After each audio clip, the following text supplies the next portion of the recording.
After reeling off 4 straight losses to the Houston Rockets, the Houston Rockets held a players-only meeting, and the outcome was that Kevin Mchale was fired. Assistant J.B. Bickerstaff will assume interim head coaching duties.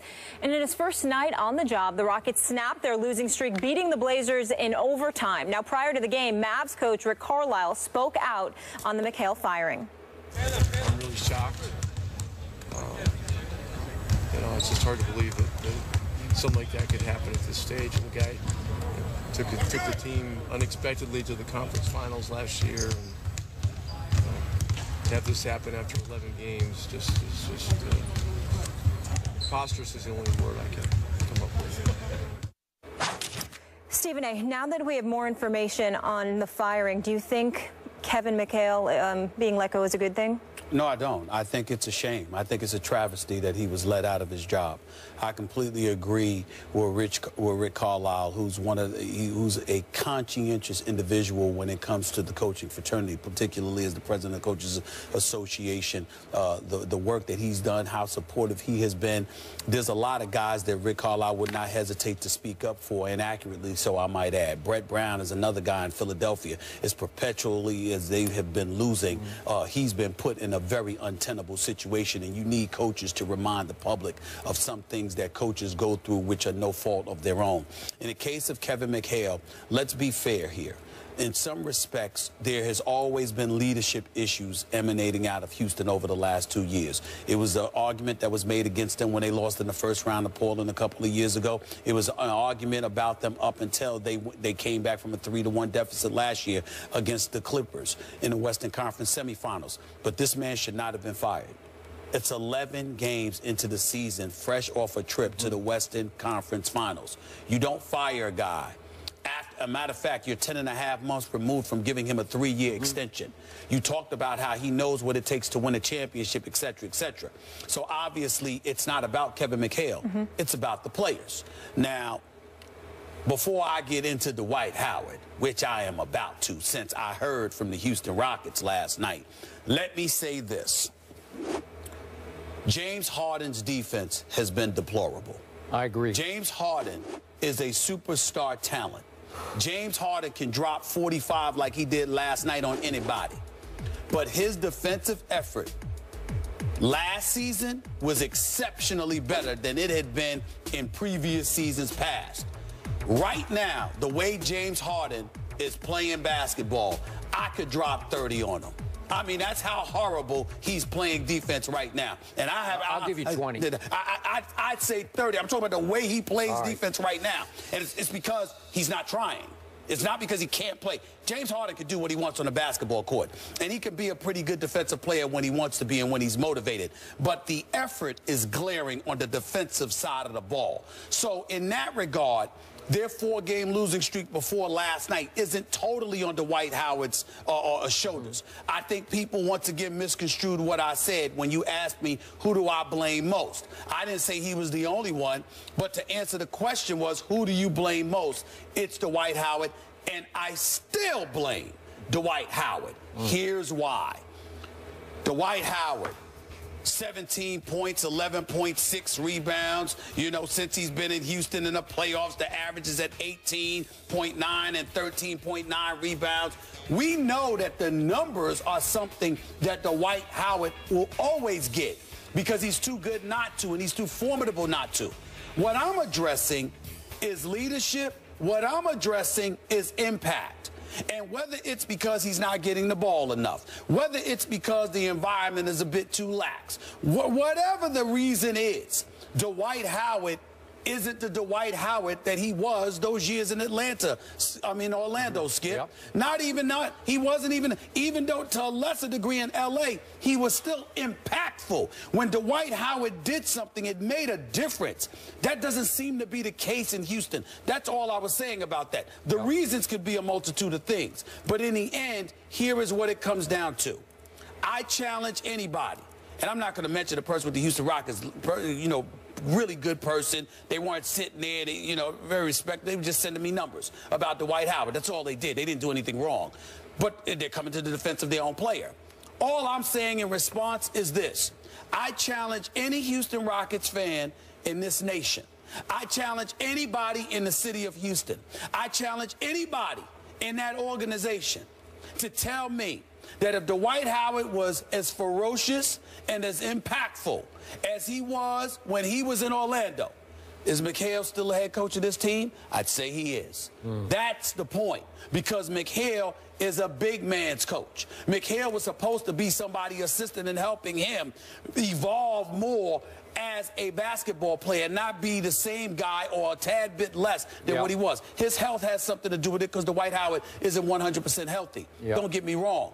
But in the end, all I was trying to say is Dwight Howard hasn't been the Dwight Howard we expected him to be in L.A., and we expected him to be when he signed for $88 million in Houston. There is no getting around that. But I can't ignore the fact that James Harden ain't helping, because his defense really, I mean, it's the effort really looks sluggish. I haven't really watched every game. I've watched him about 4 or 5 times. The games that I've seen James Harden play, he hasn't shown up defensively. Just hasn't shown up. Sometimes he doesn't show up offensively. I mean, just shooting so poorly. Well, I'm just saying. But if you shoot poorly, you shoot poorly. That's different than not showing effort on defense. And to your point about Dwight, just to be fair about this, he had 2 knee issues last year that sounded pretty serious. Yeah, I wasn't talking about last year because he was injured. This is 41 games. They talked about in camp, we got to limit his minutes to protect his knees. Now, he played 40 last night. That included overtime, but I don't know. They didn't protect his knees. And 19 rebounds. And he had 19 rebounds. Didn't score much, but it didn't matter because you want him to rebound and block shots. That's right. That's right. What did he block? 3 shots? Yeah. Okay. Yes. Not bad.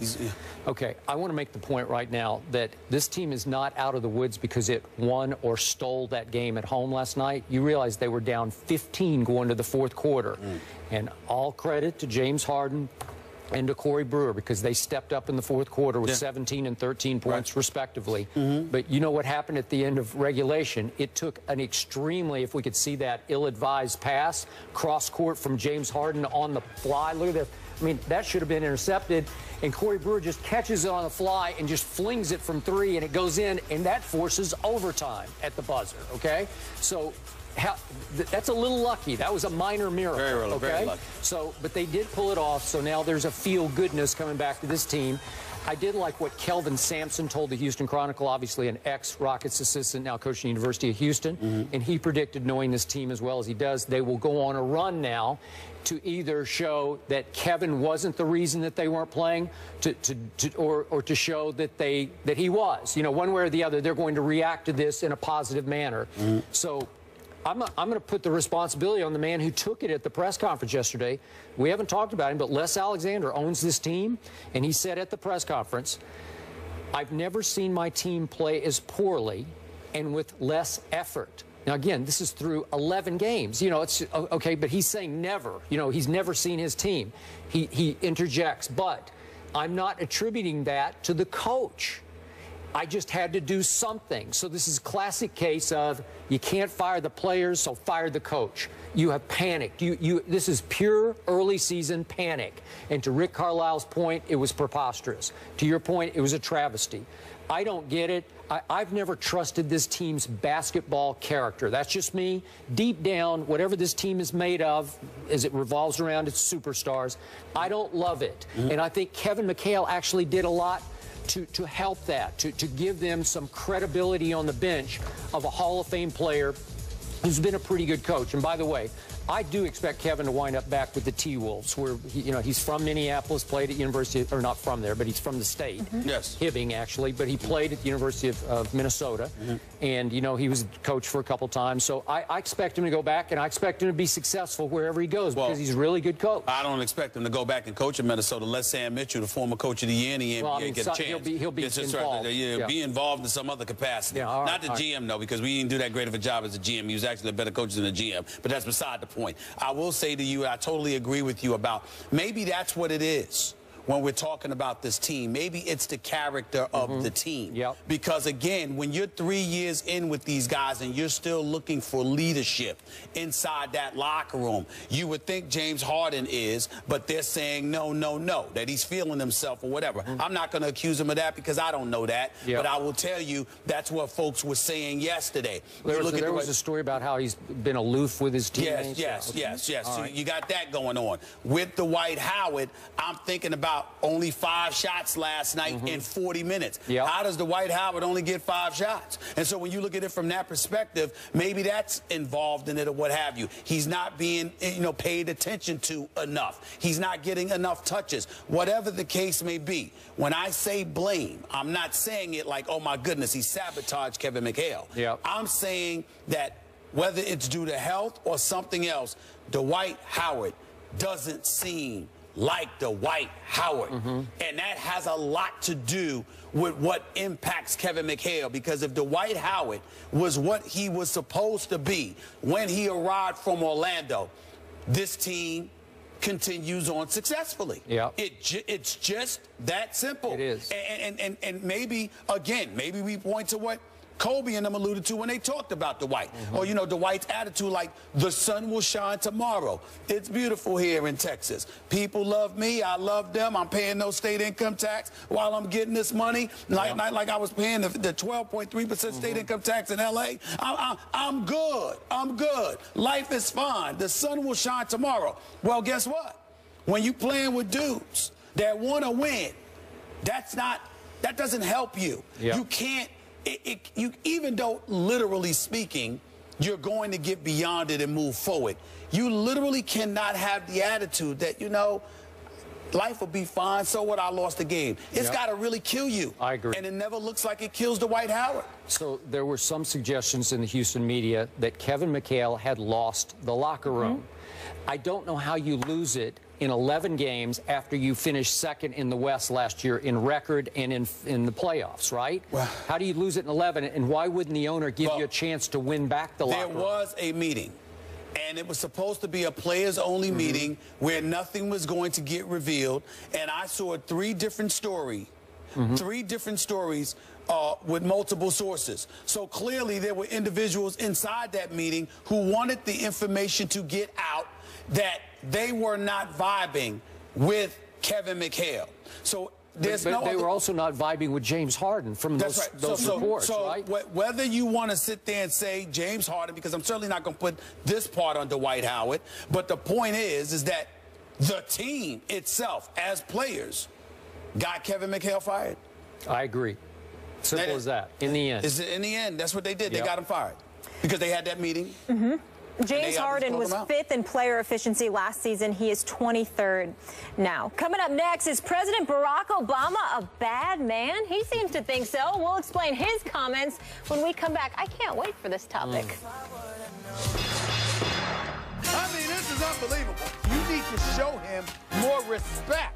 And you can say that nonsensical stuff, and then to top that off, you're moody. I'm not joking, bro.